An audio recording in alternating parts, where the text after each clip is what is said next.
Hello everyone, आपका स्वागत है आपके अपने यूट्यूब चैनल में। तो फ्रेंड्स, आज हम आपसे इस वीडियो में डिस्कस करने वाले हैं बीपीएससी म्यूजिक भर्ती परीक्षा को लेकर के लेटेस्ट और इम्पोर्टेंट क्वेश्चन के बारे में। तो आज का हमारा पहला क्वेश्चन रहने वाला है, राग मालकोंस का बादी स्वर क्या है। तो जो राग मालकोंस है उसका बादी स्वर क्या रहने वाला है, तो इसका जो राइट आंसर रहने वाला है option number D is the right answer. राग मालकोंस का बादी स्वर मध्यम है। जनप्रिय राग मालकोंस को भैरवी थाट से उत्पन्न माना गया है। इसमें ऋषभ और पंचम वर्ज हैं, अतः इसकी जाति औड़व औड़व रहने वाली है। तो वो राग मालकोंस से संबंधित इतने ही क्वेश्चन आपके बन सकती हैं जो कि आपको यहाँ पर दिखाई दे रहे होंगे। नेक्स्ट क्वेश्चन के बारे में बात करती हैं। दक्षिणी संगीत पद्धति का षट्श्रुति दा या कैसिक नी उत्तरी संगीत पद्धति के डैश स्वर के समान है। तो दक्षिण पद्धति का जो षट्श्रुतिक दा है, यानी कि कैसे कि नी भी बोल सकते हैं, उत्तरी संगीत पद्धति के किस स्वर के समान है। तो गाइस ये आपका रहने वाला है कोमल नी के समान। किस स्वर के समान? कोमल नी के समान। देखिए, दक्षिणी संगीत पद्धति का षट्श्रुतिक ध या फिर इसी को कैसे कि नी भी बोला जाता है, उत्तरी भारतीय पद्धति के कोमल नी स्वर के समान है। यद्यपि दोनों पद्धतियों में 12 स्वर माने गए हैं, किंतु दोनों पद्धतियों के स्वर नामों में अंतर है। नेक्स्ट क्वेश्चन हमारा, पंचम सवारी ताल में कितनी मात्राएं होती हैं। तो वो पंचम सवारी ताल है आपका, उसमें कितनी मात्राएं होती हैं? 16, 12, 14 या फिर 15। तो गाइस इसमें पंचम सवारी ताल में नाम से ही पता चल रहा है पंचम यानी कि 15 मात्राएं इसमें होती हैं। पंचम सवारी ताल 15 मात्रा की ताल है। इसमें 4 विभाग होती हैं, 1, 4 और 12 पर ताली, 8वीं मात्रा पर खाली होती है। पंचम सवारी ताल को केवल सवारी ताल या छोटी सवारी ताल भी कहते हैं। तो गाइस जो आपको क्वेश्चन यहाँ पर बताए जा रहे हैं वेरी वेरी इंपॉर्टेंट क्वेश्चन है, और गाइस आपके प्रीवियस ईयर क्वेश्चन में आए हुए क्वेश्चन है जो कि आपके एग्जाम के दृष्टिकोण से महत्वपूर्ण है। इसी प्रकार के क्वेश्चन आपको पूछे जाएंगे। देखिए, जो पंचम सवारी ताल है उसका ठेका क्या है, उसमें 15 मात्राएं किस प्रकार से बोली जाती हैं?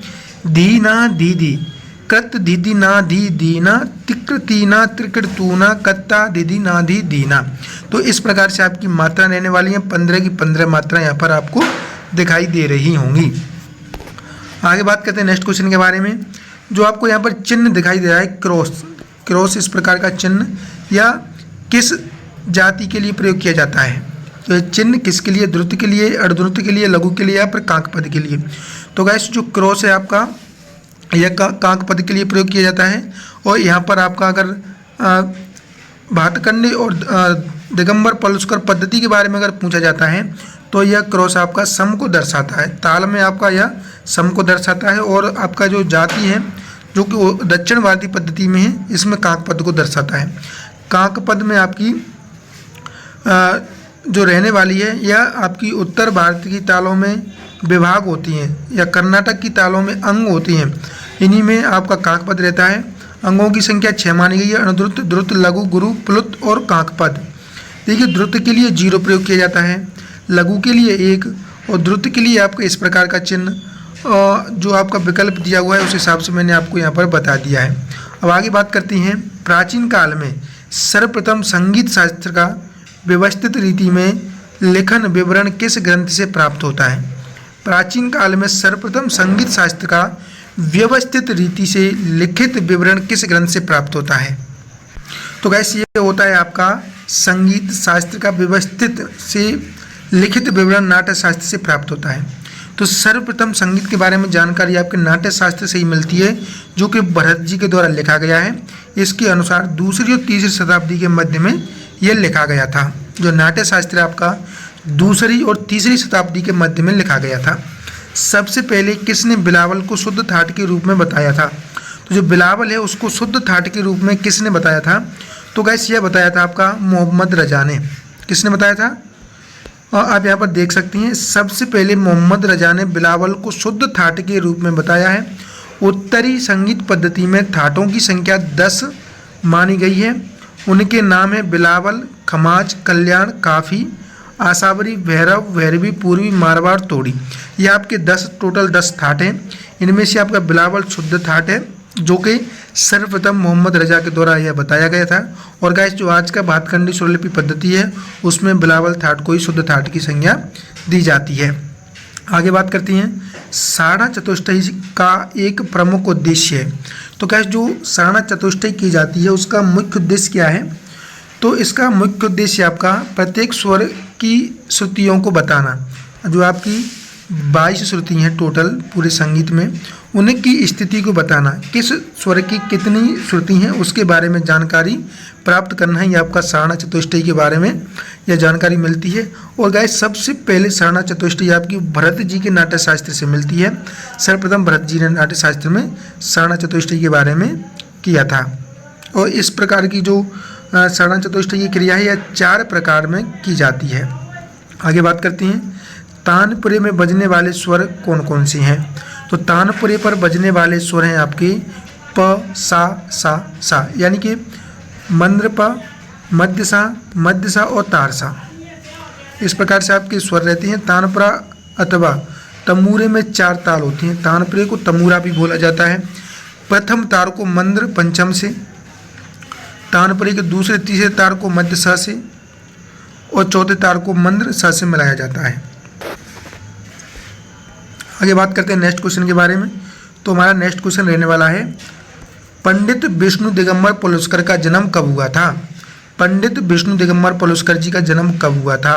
तो इनका जन्म हुआ था 18 अगस्त 1872 को।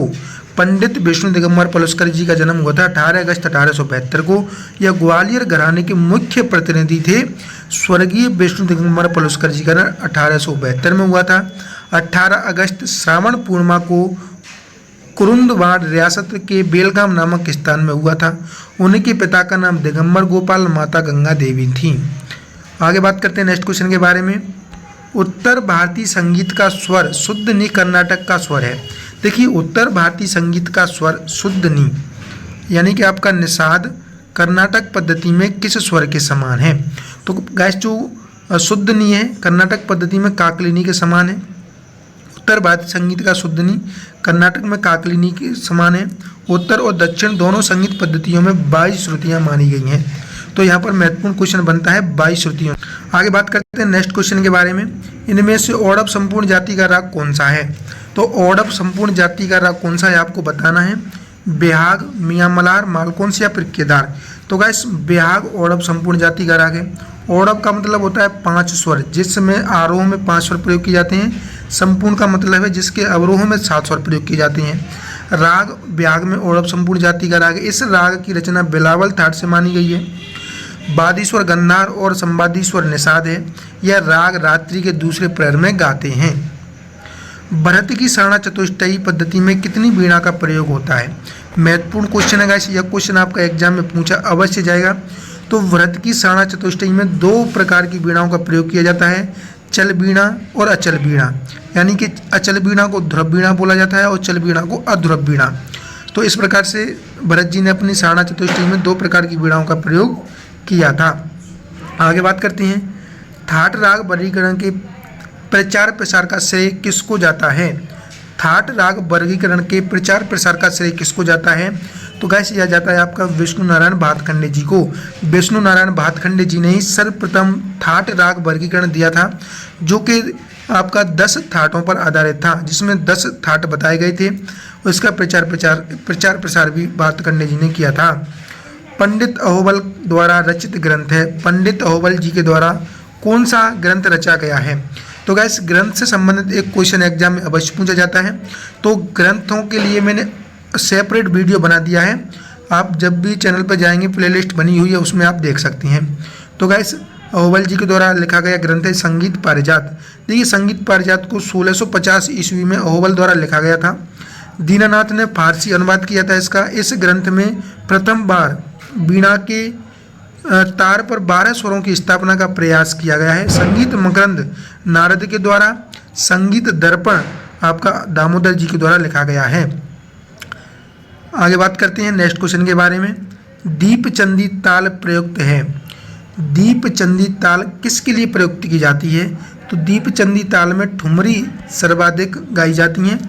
दीपचंदी ताल को चाचर ताल भी बोला जाता है। Very very important. आजकल दीपचंदी ताल नाम नहीं आ रहा है, चाचर ताल अक्सर एग्जाम में पूछा जा रहा है। यह ठुमरी होरी के साथ संगत करने की मुख्य ताल है। यह 14 मात्रा की ताल रहने वाली है। आगे बात करते हैं कौन सी ताल भिन्न है। अब देखिए आपको यहाँ पर 4 ताल दिख रही हैं, इनमें से कौन सी ताल भिन्न है।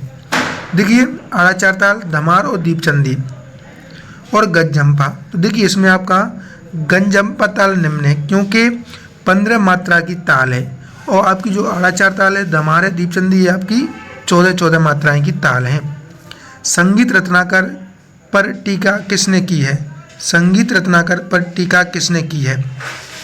तो गाइस संगीत रत्नाकर पर टीका आपकी कल्लीनाथ ने लिखी है। कल्लीनाथ जी की फेमस टीका है आपकी संगीत रत्नाकर पर। 1456 से 57 ईस्वी के लगभग में कल्लीनाथ विजयनगर के राजा के दरबारी गायक थे। इन्होंने सारंगदेव द्वारा लिखी गई पुस्तक संगीत रत्नाकर की टीका को कसौटी पर कसते हुए अपने शब्दों में लिखा है। संगीत रत्नाकर ग्रंथ की रचना 13वीं शताब्दी में सारंगदेव द्वारा हुई। यह ग्रंथ केवल उत्तर संगीत का ही नहीं वरन दक्षिण संगीत में भी बहुत अधिक इसकी मान्यता रहने वाली है। नेक्स्ट क्वेश्चन के बारे में बात करते हैं। चतुरंग के कितने अंग हैं। देखिए नाम से ये स्पष्ट हो रहा है चतुरंग के कितने अंग हैं, 4। नाम में ही छिप रहा है 4। यहाँ पर त्रिवट भी पूछा जाता है, त्रिवट के कितने अंग होते हैं, तो उसके भी नाम में है 3। तो चतुरंग में 4 अंग होते हैं। इसमें ख्याल के शब्द, तराना, पखावज अथवा तबला के बोल, सरगम मिले हुए रहते हैं।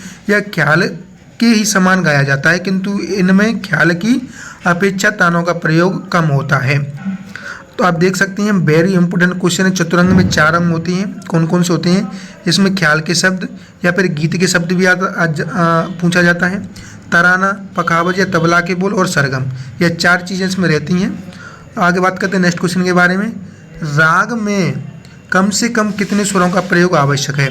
राग में कम से कम 5 स्वरों का और अधिक से अधिक 7 स्वरों का प्रयोग अति आवश्यक है।